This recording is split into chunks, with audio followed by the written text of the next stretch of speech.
My name is Alexandra, and I'm a 32-year-old woman trapped in an electric nightmare of my own making. The trouble started ironically with something as innocent as childhood friendship. Bella and I grew up together, as close as sisters. Our bond formed in the sandbox and sealed over scraped knees and shared secrets. She was the calm to my storm, the poised figure amidst my chaotic energy. But as we grew, I watched Bella transform like a butterfly, but into someone I barely recognized. I remember the day it changed. We were 12, sitting in my cluttered bedroom surrounded by video games and comic books.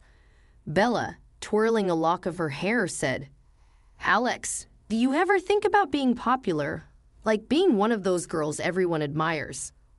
I had laughed it off, but Bella hadn't. As the years rolled on, she morphed into the epitome of teenage allure.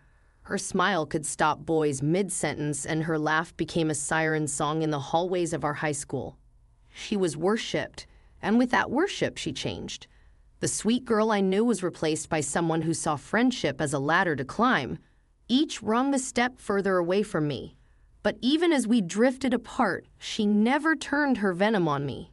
She'd saunter into my world, dropping her queenly facade, and ask for my advice on boys, as if we were still those little girls sharing secrets in a treehouse. Despite everything, I couldn't bring myself to hate her. Life took us in different directions after high school. I ventured off to New York for college, embracing the chaos of the city, while Bella stayed back, reigning over our small town like the provincial queen. It wasn't until years later, after I had returned home and started dating Mark, that Bella and I truly collided again. Mark was everything I had ever wanted in a partner, kind, attentive, and with a smile that could light up the darkest of my days. I introduced him to my family with a heart full of hope, not knowing that this would be the beginning of my undoing. It was a chance encounter. Bella, as if summoned by some wicked twist of fate, appeared at my doorstep, just as Mark and I were leaving. Her eyes, sharp and calculating, swept over him. "Is this the famous Mark?" she asked, a hint of something sinister in her tone. "Yeah, this is him," I replied, a knot forming in my stomach.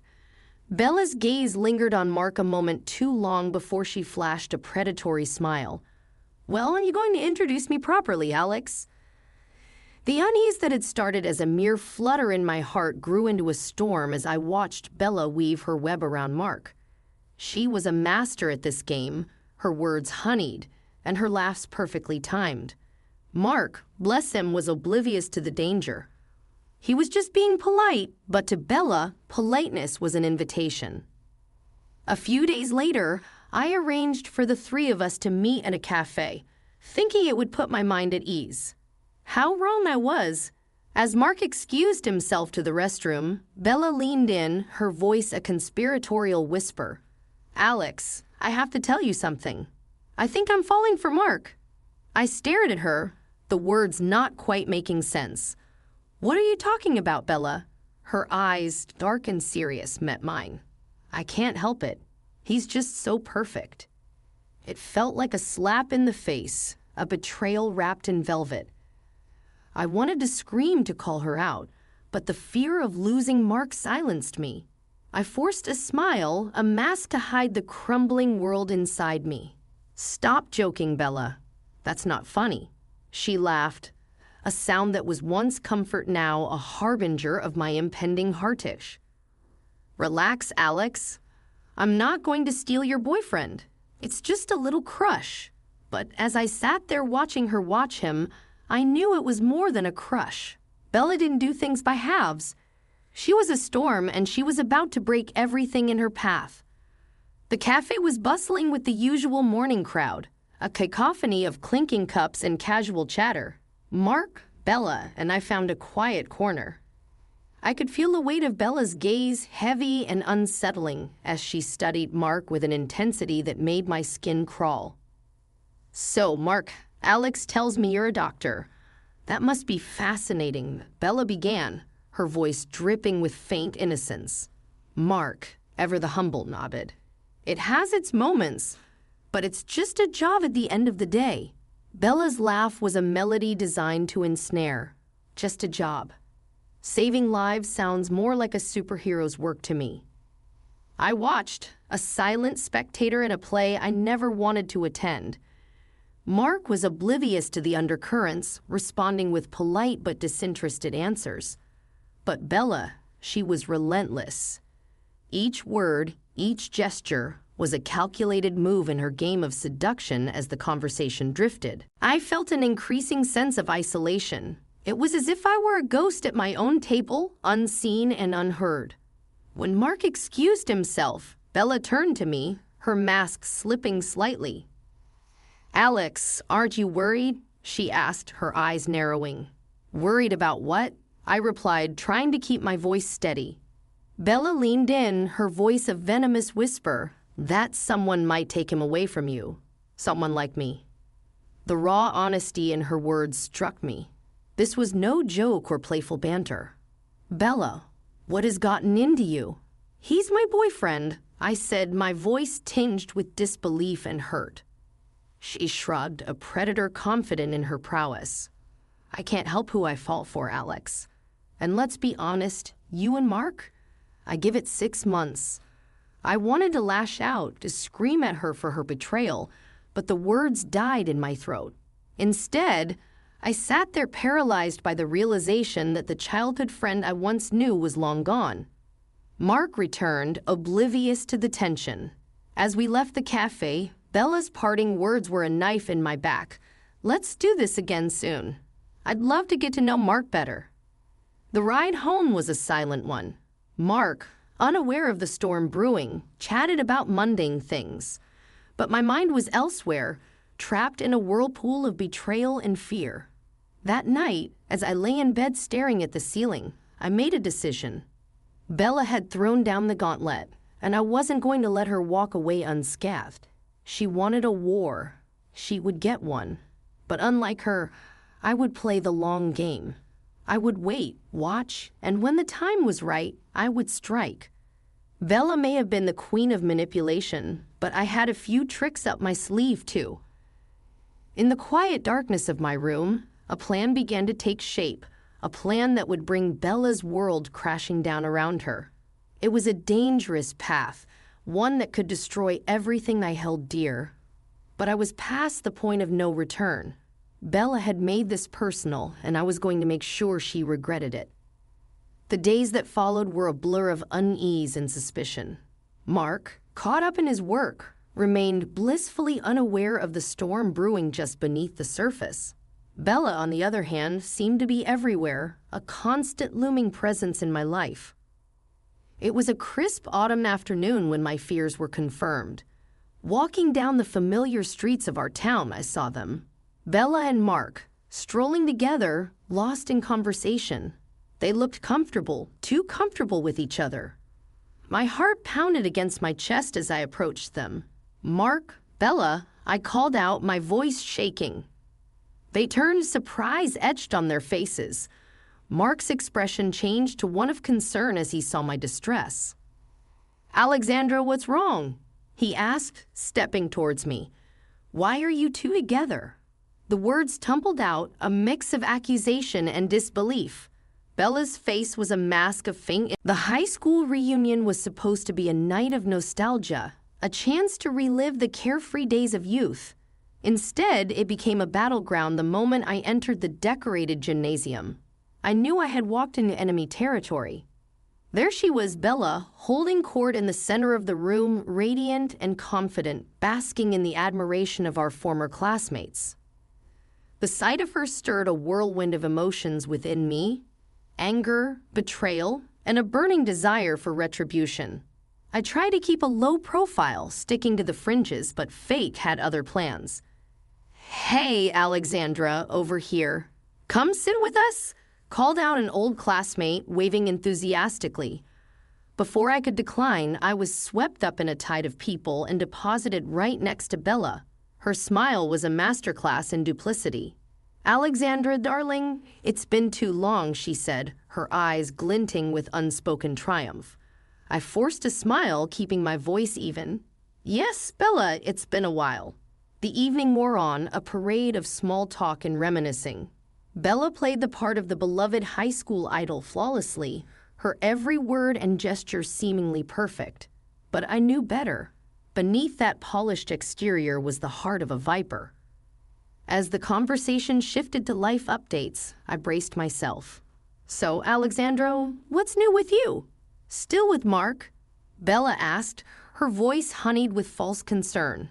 The question was a knife, and she wielded it expertly. No, Bella. Mark and I are no longer together, I replied, keeping my emotions in check. Bella's expression was one of feigned shock. Oh, I'm so sorry to hear that. But I'm sure a catch like you won't be single for long. Her words were a performance for the audience we had. I could feel the eyes of our classmates on us, sensing the undercurrents of tension.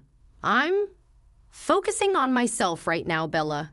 Relationships aren't a priority, I said, meeting her gaze steadily. Bella laughed, a sound that set my teeth on edge. Oh, Alex, always the independent one. But you know what they say, the clock is ticking. Her insinuation was clear, a barbed reminder of societal expectations. I felt a flush of anger but held it back. Now was not the time for an outburst. The night dragged on, a torturous affair of forced smiles and polite applause. Later that night, as I lay in bed, Bella's words echoed in my mind. She had taken pleasure in my pain, reveling in my discomfort. But as I closed my eyes, a plan began to form. Bella thought she had won, but the game was far from over. I would take my time crafting a revenge that would leave no doubt about who the true victor was. Bella had made a grave mistake in underestimating me, and she would soon learn just how costly that mistake was. The confrontation with Bella at my parents' house was unexpected, explosive. She arrived unannounced, her face twisted in a mix of anger and desperation. "What do you want, Bella?" I asked, my voice cool, as I opened the door to her furious knocking. "I want my money, Alexandra. The money you owe me," she spat, her eyes blazing. Confusion swept over me. "Money? What are you talking about? I don't owe you anything." "Don't play dumb. The $600,000 you took from Mark, you're going to pay it back." Bella's accusation was ludicrous, yet her conviction was unsettling. "Bella, you've lost your mind. I never took any money from Mark," I countered, struggling to maintain my composure in the face of her absurd claim. Her laugh was bitter, filled with contempt. "Oh, please, you think I don't know about the debts? Mark told me everything. You bled him dry with your extravagant lifestyle, and now I'm paying for it." The pieces clicked into place, a sickening realization dawning on me. Mark's financial troubles, which he had always been so vague about, were now being twisted into a weapon by Bella. "Bella, listen to yourself. You're being played. I never took any money from Mark. This is his doing, not mine." I tried to reason with her, but my words fell on deaf ears. "Save it, Alexandra. I know your type, always playing the victim." "Well, not anymore. You're going to pay back every cent, or I'll make sure everyone knows what a fraud you are." Bella's threat was laced with venom, her desperation turning to malice as she stormed off. I stood there shaken but resolute. This was no longer just about a broken heart or a tarnished friendship. This was war. Over the next few days, I began to gather information, digging into Mark's financial history. It didn't take long to uncover a trail of deceit and manipulation. He was in deep, and he'd had dragged Bella down with him. Armed with this knowledge, I arranged a meeting with Bella. We met at a quiet park, away from prying eyes. She arrived, her usual confidence replaced with a wary defensiveness. "Bella, I'm not here to fight. I have something you need to see," I said, extending an envelope towards her. She took it hesitantly, her eyes scanning the documents inside. As the truth dawned on her, her face paled, the realization of Mark's betrayal hitting her like a physical blow. This can't be," she stammered, her facade crumbling. "I was never the enemy, Bella. It was Mark all along. He used us both. I said, not without a tinge of sympathy. For a moment, there was a flicker of the old Bella, the friend I once knew, but it was quickly snuffed out, replaced by a hardened, bitter shell. This changes nothing between us, Alexandra. You may not have taken the money, but you're still the reason my life is in shambles, she said, her voice cold as she walked away. I knew that our bridge was burnt, but I also knew that justice, in its own twisted way, had been served. Bella had been humbled, her illusions shattered, and while it brought me no joy, it was a necessary closure. I walked away from the park, a sense of finality washing over me. The chapter of Bella and Mark was closed, but my story was far from over. Life has a way of coming full circle. Standing in my new home, a modest yet cozy place filled with love and laughter, I couldn't help but reflect on the tumultuous journey that had led me here. I had moved on, found love again with someone who valued the simplicity of life as much as I did. We had a beautiful son whose innocent laughter was a balm to the scars of my past. Yet, the echoes of the past still lingered. News of Bella reached me, a bitter reminder of the storm we had weathered. Her fall from grace was as swift as it was severe. After the truth about Mark's deceit and her own misplaced accusations came to light, her life unraveled.